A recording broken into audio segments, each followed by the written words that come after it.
স্বাগত ভিউয়ার শিক্ষিত নতুন একটি ইউটিউব ভিডিওতে। আজকে ভিডিওতে আমরা দেখব মাইক্রোসফট ওয়ার্ডে কিভাবে পেজ সেটআপ করতে হয়। প্রথম দেখব কিভাবে পেজ সেটআপ করতে হয় এবং সেকেন্ড দেখব কিভাবে মেইল মার্জ প্রজেক্ট করতে হয়, মানে মেইল মার্জের কাজ করতে হয়।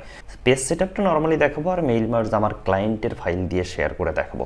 ওকে, সো একটা অ্যানাউন্স দিয়ে রাখি, ডাটা এন্ট্রি কোর্সে যদি আপনি ক্লাস করতে চান বা প্রি রেকর্ডেড ভিডিও দেখতে চান তাহলে অবশ্যই ভিডিও ডেসক্রিপশনে একটা লিঙ্ক দেওয়া থাকবে, সেই লিঙ্ক থেকে আপনি এই কোর্সটা পারচেস করতে পারেন। তাহলে এখানে ডাটা এন্ট্রির ফুল ডিটেলস একটা কোর্স আছে A to Z, মানে বিগিনার থেকে এক্সপার্ট লেভেল সবাই এই কোর্সটা করতে পারেন। সো কথা না বাড়িয়ে ডিসপ্লেতে চলে যায় এবং দেখে আসি কিভাবে পেজ সেটআপ করতে হয় এবং মেইল মার্জের কাজ কিভাবে করতে হয়। পেজ সেটআপ করার জন্য নরমালি আমরা কি করব, একটা MS ওয়ার্ড ফাইল নিব। নরমালি ধরে নিলাম যে একটা MS ওয়ার্ড ফাইল নিলাম। ওকে, সো ওয়ার্ড ফাইল নিয়ে পেজ সেটআপের জন্য আমাদের ক্লায়েন্টরা যে কথাগুলো বলে বা আমাদের টিচাররা যে কথাগুলো বলে সেগুলোই কাজ করি। প্রথমত আমাদের টিচার বা আমাদের ক্লায়েন্টরা ফন্টটাকে চেঞ্জ করতে বলে। সো বেশিরভাগ ক্লায়েন্ট বলে টাইম নিউ রোমান্সে রাখতে, সো আমরা সেটা করি। এর পরবর্তীতে বলে ফন্ট সাইজটা 12-এ রাখতে, সেটা করি। এবং অ্যালাইনমেন্টটা জাস্টিফাই করতে বলে। এবং প্যারাগ্রাফের স্পেসটা বলে 1.15 অথবা 1.5, যে কোনো কিছু বলতে পারে। ধরে নিলাম 1.15 বললো, সো 1.15 করে দিলাম।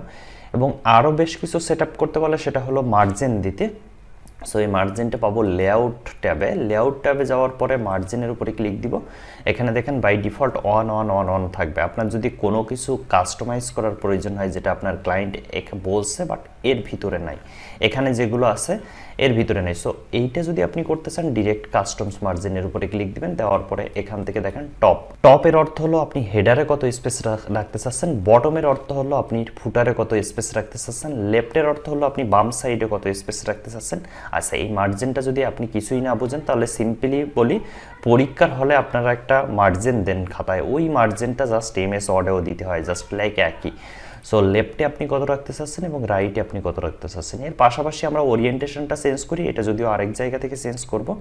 সো এখান থেকে হয়তো বা আমরা বুঝতে পারছি। ধরে নিলাম যে আপনার ক্লায়েন্ট বললো যে টপ মানে হেডারে 1.5 করতে হবে। সো আমরা এখানে জাস্ট 1.5 করে ওকে করে দিব। দেখেন এখন স্পেসটা বেড়ে গেছে। এর পাশাপাশি আর যে সেটআপটা করতে হয়, ওরিয়েন্টেশনটা আমার কাজের ক্ষেত্রে চেঞ্জ করতে হয়, সেটা ল্যান্ডস্কেপ মোড অনেক সময় করতে হয়। ল্যান্ডস্কেপ মোডটা হলো A4 পেজ যখন আড়াআড়ি করতে পারি তখন সেটা ল্যান্ডস্কেপ মোডে হয়ে যায়। ওকে, নর্মালি আমরা রেজাল্ট শিট প্রিন্ট দেওয়া বা এই ধরনের কাজে করতে পারি। সো বেশিরভাগ ক্লায়েন্ট ল্যান্ডস্কেপের কথা বলে না, যে কারণে আমাদের প্রয়োজন হয় না। এর পরবর্তীতে আমাদের যে সেটআপটা করতে হয় পেজ সাইজ, সো বেশিরভাগ ক্লায়েন্ট A4 কে বলে। সো A4 রিকমেন্ড করলে সেটা আমরা করতে পারি A4। আচ্ছা, এর পাশাপাশি যদি কোনো ক্লায়েন্ট A4 না বলে মানে হাইট আর ওয়াইডটা উল্লেখ করে দেয়, এখানে A4 মানে প্রশস্ততাটা 8.27 এবং পরে হাইটটা 11.69। ওকে, সো এরকম যদি না বলে কোনো ক্লায়েন্ট আমাকে ডিরেক্ট বলে যে 5.5 ইন্টু 5.6 এরকম বলে, এরকম কিন্তু 5.5 ইন্টু 5.6 নেই। সো আপনি এখানে মোর পেপার সাইজের উপরে ক্লিক দিয়ে এখানে আগে ওয়াইডটা দিবেন, পরে হাইটটা দিবেন। এটা একটু পরে যদিও দেখাবো।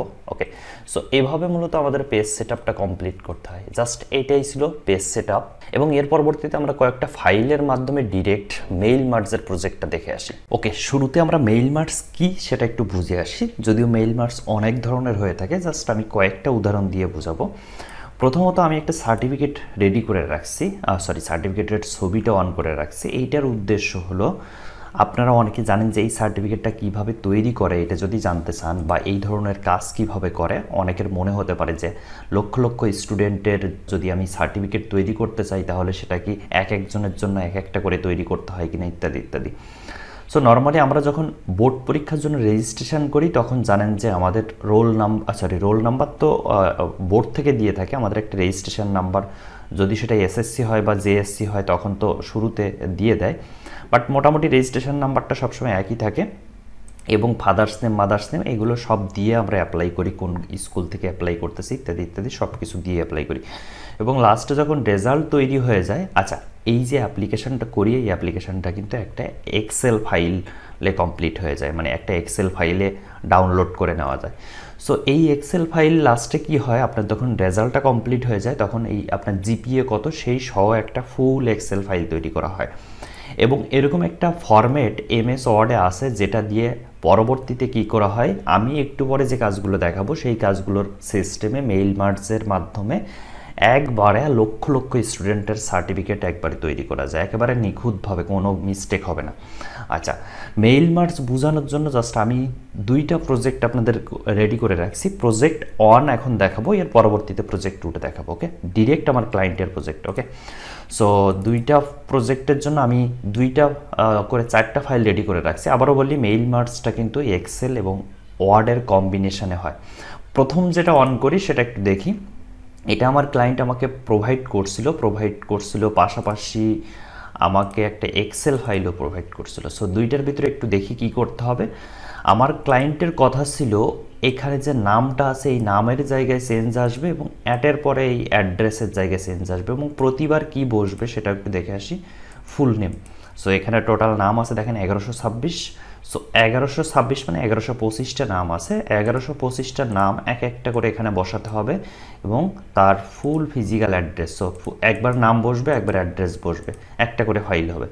সো এইভাবে যদি আমি তৈরি করতে যাই 1125 বার, তাহলে কিন্তু আমার অনেক সময় নষ্ট হয়ে যাবে। যে কারণে আমরা কি করব, একবারে মেইল মার্জের মাধ্যমে একটা পিডিএফে কমপ্লিট করে দিব। জাস্ট একটু বলে রাখি, আর সব ইনফরমেশান কিন্তু সেম থাকবে, শুধুমাত্র নামটা পরিবর্তন হবে। এবং আচ্ছা, কীভাবে পরিবর্তন হবে বোঝানোর জন্য আমি বোঝাই। জাস্ট Ctrl+C দিলাম এবং এখানে এসে Ctrl+V দিলাম, আর অ্যাড্রেসটাও কপি করি, Ctrl+C দিলাম, এখানে এসে জাস্ট আচ্ছা এটা ইতালিক হয়ে গেছে, এটাকে Ctrl+V দিয়ে দিলাম। এইটা প্রতিবার এই একবার মানে এই একজনের জন্য করলাম, এরপরে সেকেন্ড জনের জন্য আবার করতে হবে, থার্ড জনের। সো এভাবে আমাকে প্রতিবার করতে হবে। বাট এইটা যদি আমি প্রতিবার এভাবে করি আমার অনেক সময় নষ্ট হবে। আমরা মেইল মার্জের মাধ্যমে কীভাবে অল্প সময় কমপ্লিট করা যায় সেটা দেখব। আচ্ছা, এটার জন্য আমাদের কি করতে হবে, এই ডেমোটা তৈরি করে নিতে হবে। তবে ডিআরের পরে কোনো নাম থাকবে না, একটা ডিআরের পরে একটা স্পেস। আচ্ছা, এর পরবর্তীতে এখানে এসে অ্যাটের পরে কোনো কিছু থাকবে না, জাস্ট একটা স্পেস। সো এইভাবে নর্মালি আমাদের ফাইলটা থাকবে। এর পরবর্তীতে আমরা আমাদের কাজটা শুরু করব। ওকে, সো এইটার জন্য আমরা মেইল মার্জ করার জন্য মিলিংস বলে আমরা একটা মাইক্রোসফট ওয়ার্ডের ট্যাব পাবো। সো এই মিলিংস ট্যাবে চলে যাব, যাওয়ার পরে এখান থেকে সিলেক্ট রিসিপিয়েন্ট এইটার উপরে ক্লিক দিব, দেওয়ার পরে ইউজ অ্যান এক্সিস্টিং লিস্ট। এইটার অর্থ হলো আমার অলরেডি একটা এক্সেল ফাইল যেহেতু প্রোভাইড করছে, আমি এই এক্সিস্টিং লিস্টটা নিয়ে কাজ করব। আর যদি আপনার কোনো লিস্ট না থাকে তাহলে আপনি টাইপ এ নিউ লিস্ট এখান থেকে টাইপ করে করে করতে হবে। সো যেটা অনেক প্যারাদায়ক। সো বলতেছিলাম এরকম একটা এক্সিস্টিং লিস্ট আপনার ক্লায়েন্ট প্রোভাইড করবে। সো ইউজ অ্যান এক্সিস্টিং লিস্টের উপরে ক্লিক দিব, দেওয়ার পরে এরকম একটা ড্যাশবোর্ড সবাই শো করবে। আপনারা করবেন কি, ফাইলটা কোথায় রাখছেন সেখান থেকে সিলেক্ট করবেন। অর্থাৎ এই এক্সেল ফাইলটা কোথায় আছে সেটাকে আগে দেখে নিতে হবে। নর্মালি আমাদের ডাউনলোড অপশানে থাকে। আমি যেহেতু আপনাদের জন্য ডেস্কটপের উপরে রেখে দিয়েছিলাম এবং 18/12/2024 এই ফোল্ডারে রেখে দিয়েছিলাম। আচ্ছা, আমি এখন কি করব, এই ফাইলটার নাম দেখি সামথিং এটা লেখা। সো আমি এখন সেটাকে সিলেক্ট করে দিলাম, দেওয়ার পরে ওপেন করে দিলাম। আচ্ছা, ওপেন করে দেওয়ার পরে আমাদের সামনে একটা পপআপ আসছে, সিলেক্ট টেবিল। এইটার অর্থ হলো কোন টেবিলে ভ্যালু আছে। মাইক্রোসফট এক্সেলে আপনারা জানেন যে অনেকগুলো শিট তৈরি করা যায়, শিট 1, শিট 2, এখানে শিট 3। আমার এই ভ্যালুগুলো যেটা নিয়ে এখন কাজ করব সেগুলো কিন্তু শিট 3-তে আছে।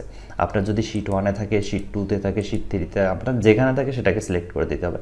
আর যদি শুধুমাত্র একটা শিট থাকে তাহলে আপনার শুধুমাত্র একটা শিট শো করবে।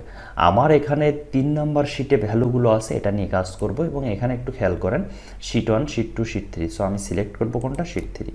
এবং আরেকটা জিনিস মনে রাখবেন, এই বক্সে টিক মার্ক দেওয়া আছে কিনা, এই চেক বক্সটাতে বাই ডিফল্ট সবসময় দেওয়া থাকবে। তারপর আমরা একটু চোখ বলাই দেখে যাবো যে আসলে দেওয়া আছে কিনা। এরপরে ওকের উপরে ক্লিক দেবো।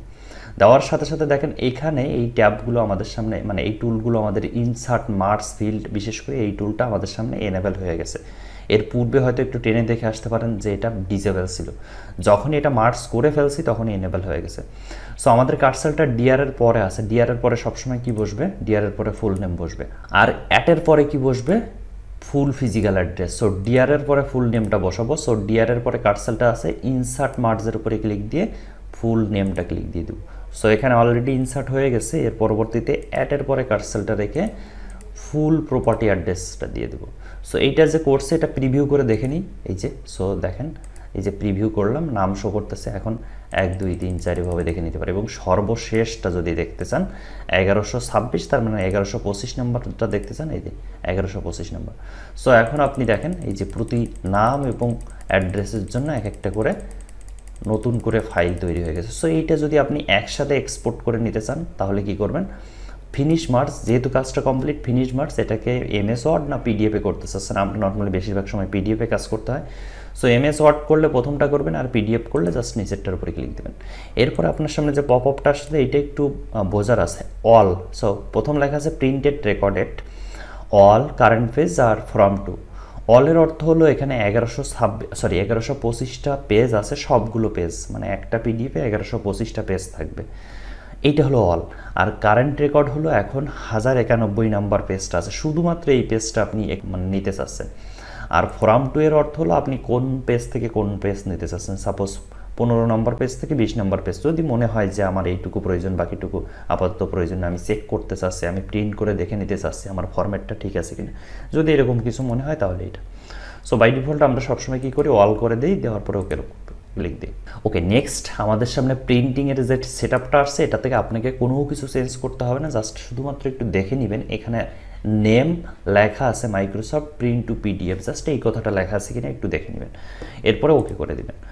জাস্ট এখন আমাদের সামনে পপ আপটা আসছে, এটা হলো কোথায় সেভ করব। এটা একটা পিডিএফ ফাইলে সেভ হবে এবং কোথায় সেভ হবে সেটাকে বলে দেই, জাস্ট ডেস্কটপের উপরে সেভ হবে। সাপোজ স্যাম্পল আকারে বলে দিলাম যে স্যাম্পল আকারে সেভ।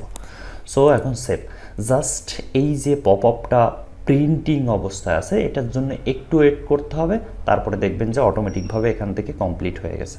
ওকে, অলরেডি পপ আপটা আমাদের সামনে নেই, তার মানে অলরেডি আমরা বুঝতে পারছি যে এটা কাজ কমপ্লিট। জাস্ট একটু স্কিপ করলাম। এখন জাস্ট আমাদের ডেস্কটপের উপর একটা পিডিএফ ফাইল দেখতে পাচ্ছি স্যাম্পল আকারে, সো এটাকে ওপেন করলাম জাস্ট। আচ্ছা, ওপেন করার পরে দেখেন অলরেডি আমাদের সবগুলো পেজ কমপ্লিট।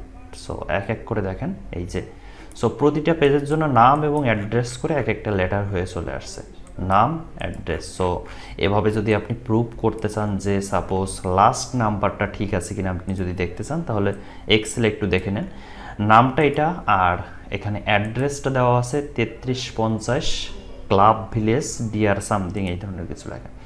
সো নামটা এটা ঠিক আছে এবং অ্যাড্রেসটা 3350 ক্লাব সামথিং ইত্যাদি ইত্যাদি। সো দেখেন যেটা বলতেছিলাম একেবারে পারফেক্টলি কমপ্লিট। সো অলরেডি বুঝতে পারছেন, আর ইমেজটা দেখে অলরেডি বুঝতে পারছেন তাহলে কীভাবে সার্টিফিকেট প্রিন্ট করে। এক্সেল ফাইলে সমস্ত ভ্যালুগুলো দেওয়া থাকে, এরকম একটা ডেমো জাস্ট ফাইল তৈরি করা থাকে, এরপরে জাস্ট একবারে মানে মার্কস করে আমাদের কাজটা কমপ্লিট হয়ে যায়।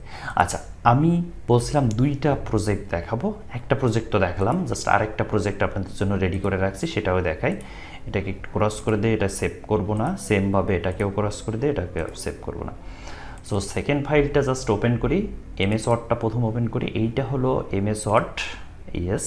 আর এক্সেলটা একটু দেখি, এইটা হলো মাইক্রোসফট এক্সেল। সো এটা একেবারে ছোটো একটা কাজ এবং ওয়ার্ডে দেখে আসি কী কী করতে হবে। আচ্ছা, এই কাজটা করার জন্য শুরুতে পেজ সেট আপ করে নিতে হবে, ক্লায়েন্টের কথা ছিল। সেই সেট আপটা যদিও শুরুতে দেখাইছি যে কীভাবে করতে হয়, বাট ক্লায়েন্টের এত কিছু সেট আপ প্রয়োজন ছিল না, যেহেতু অলরেডি ডিজাইনটা কমপ্লিট। সো ক্লায়েন্টের কথা ছিল যে হাইড আর ওয়াইডটা চেঞ্জ করতে হবে। তার মানে আমরা যে A4 পেজ লেআউট থেকে A4 করি, ক্লায়েন্টের কথা A4 না, আমাকে 5.5 × 5.6 করতে হবে, অর্থাৎ ওয়াইড প্রশস্ত যেটা আছে সেটা থাকবে 5.5 এবং হাইটটা থাকবে 5.6। সো এইটা করার জন্য আপনি কি করবেন, জাস্ট দেখেন এখানে কিন্তু সেটা নাই, আমি মানে এটাকে কাস্টমস করে নিব। এখানে দেখেন কাস্টমস সাইজ বলে একটা সাইজ আছে। সো 5.5 × 5.6 আছে, যেটা আমার অলরেডি করা আছে, আমি করছিলাম যে কারণে এখানে এই ব্যবস্থা হয়ে গেছে। সো বাই ডিফল্ট যদি আপনার এরকম ক্লায়েন্ট যখন আমাকে প্রোভাইড করছিল A4 পেজে প্রোভাইড করছিল, সো এইটাকে আমি কি করছিলাম, সাইজ থেকে মোর পেপার এখান থেকে 5.5 আর 5.6, অর্থাৎ ওয়াইড মানে প্রশস্ত যেটা সেটা 5.5 এবং হাইটটা সবসময় বেশি থাকে। সো ওকের উপরে ক্লিক দিবেন, দেখেন কাজটা কমপ্লিট। সো এখন আমি সেভ করব। এখন এইটাতে মেইল মার্কস করার জন্য আমি কি করব, প্রথমে দেখেন কি বলা আছে, নাম দেওয়া আছে, তারপরে ফিজিক্যাল অ্যাড্রেসটা দেওয়া আছে, যেটার প্রথম স্ট্রিট অ্যাড্রেস, তারপরে অ্যাড্রেস লাইন 2, তারপরে সিটি স্টেট জিপ কোড সেমভাবে নাম দেওয়া আছে, address line 2, city state zip code এইভাবে দেওয়া আছে। সো এই কাজটা একেবারে সিম্পল, আমি জাস্ট বোঝানোর জন্য দেখাই। এটাকে প্রথমে কেটে দিলাম ব্যাক স্পেস দিয়ে এবং সরাসরি চলে গেলাম মেলিংস ট্যাবে। যাওয়ার পরে এখান থেকে select reception, use an existing list. So by default pop up সবসময় আপনার এরকম দেখাবে, কোথায় ফাইলটা আছে সেটাকে ডেস্কটপের উপরে আছে, কোথায় আছে আপনার হয়তো জানা আছে। এরপরে এখান থেকে আমি এক্সেল ফাইলটা সিলেক্ট করে দিব, ওপেন করে দিব। এর পূর্বে যতটুকু মনে আছে যে আপনাদের এই ট্যাবে মানে আমরা যখন কাজ করছিলাম এখানে সিলেক্ট টেবিলে এই পপ আপে 3টা শিট দেখাচ্ছিল, বাট এখানে একটু দেখে আসি কেন একটা দেখাচ্ছে, কারণ অনলি একটা শিট আছে যে কারণে একটাই দেখাচ্ছে। সো এখানে আর আপনার কিছু করতে হবে না, এটা অলরেডি সিলেক্টেড এবং এটা টিক মার্ক দেওয়া আছে চেক বক্সে, ওকে করে দিব। এখন দেখেন আমাদের সামনে এটা এনেবল হয়ে গেছে। সো এখন মার্চ করব কি করে, প্রথমত নাম ছিল, সো ফুল নেমটা দিয়ে দিব। আর যদি এরকম ফুল নেম না থাকে, জাস্ট এরকম ফুল নেম করা ছিল না কিন্তু এটা ডিলিট করে দিতে পারি। সো এইটা যদি না থাকে তখন কি করবেন, first name space last name দিবেন। জাস্ট বোঝানোর জন্য দেখাই, এই যে first name space last name, এইটার অর্থ হলো ফুল নেম। এরপরে এন্টার বাটন প্রেস করব, বাকি অংশ নিচে অলরেডি প্রথমে স্যাম্পলটা দেওয়া ছিল সেখান থেকে বুঝতে পারলেন। এখান থেকে আমরা প্রথম থাকবে অ্যাড্রেস অর্থাৎ স্ট্রিট অ্যাড্রেস, এরপরে একটা কমা স্পেস স্ট্রিট অ্যাড্রেস 2 মানে অ্যাড্রেস লাইন 2টা থাকবে। আচ্ছা, এইটা বোঝানোর জন্য ডাটা এন্ট্রি ফুল কোর্সটা নর্মালি প্রয়োজন, বিশেষ করে প্রথম ক্লাসটা প্রয়োজন, আদারওয়াইজ অনেক কিছু বুঝবেন না এটা কিভাবে হয়। এর পরবর্তীতে যাই হোক ক্লায়েন্টে আমাকে এভাবে দিতে বলছিল, আমি সেভাবে দিলাম। এর পরবর্তীতে সিটি কমা স্টেট, আর স্টেট আর জিপ কোডের মাঝে কোনো কমা হয় না ইউএস এর বিশেষ করে। সো এরপরে জিপ কোড। সো এভাবে আমাকে দিতে হবে। কিভাবে দিতে হবে একটু বলি। প্রথমে দিতে হবে ফুল নেম, যদি ফুল নেম না থাকে এক্সেলে তাহলে আমরা কি করব, first name space last name, এরপরে স্ট্রিট অ্যাড্রেস একটা কমা দিব, অ্যাড্রেস লাইন 2, এরপরে নেক্সট প্যারায় এসে অর্থাৎ নেক্সট লাইনে এসে সিটি একটা কমা স্টেট এবং জিপ কোড, বাট এর মাঝে কোনো কমা থাকবে না, শুধুমাত্র স্পেস থাকবে। এটাকে প্রিভিউ করে দেখে নিতে পারে, দেখেন কাজটা কমপ্লিট। সো এইটাকে যদি আপনি এক্সপোর্ট করতে চান, ফিনিশ প্রিন্ট অল পেজ দিব, ওকের উপরে ক্লিক দিব, এখানে পিডিএফ সেভ করা আছে, ওকে। সো এটাকে আমরা ডেস্কটপের উপরে সেভ করব, স্যাম্পল2 দিয়ে SAMPLE জাস্ট সেভ করে দিব। জাস্ট একটু ওয়েট করতে হবে, প্রিন্টিং অবস্থা আছে, এটা একদম একটা ছোট একটা ফাইলের কাজ। সো অল্প সময় কমপ্লিট হয়ে যাবে আমি আশা করি, অলরেডি কমপ্লিটেড। সো আমি এখন বাকি অংশগুলো স্কিপ করে দেখে আসি যে এটা স্যাম্পল2, ওকে। সো এটা একটু লোড নিতে লেট হতে পারে, দেখেন ইয়েস কমপ্লিট। সো আমি এখন ওপেন করি, দেখেন প্রতিটা পার্সনের জন্য আলাদা আলাদাভাবে কমপ্লিট হয়ে গেছে। সো এই যেটা সো 136টা টোটাল, দেখেন এখানে এসে আমাদের ততগুলো ছিল, ইয়েস 137টা, তার মানে একটা কম থাকবে প্রথম, যেহেতু ফার্স্ট নেম লেখা আছে এটা তো আর হবে না। সো টোটাল 136টা। সো অলরেডি বুঝতে পারছি যে কিভাবে আসলে মেইল মার্জের কাজ করতে হয় এবং আমাদের ক্লায়েন্টরা আসলে কী ধরনের ফাইল দিয়ে কাজ করে, ওকে। সো এটাই ছিল আজকে ভিডিও। আর ভিডিওটা কেমন লাগলো অবশ্যই কমেন্টস বক্সে কমেন্টস করবেন, আর বেসিক্যালি ইউটিউব চ্যানেলটি সাবস্ক্রাইব করতে বলবেন না।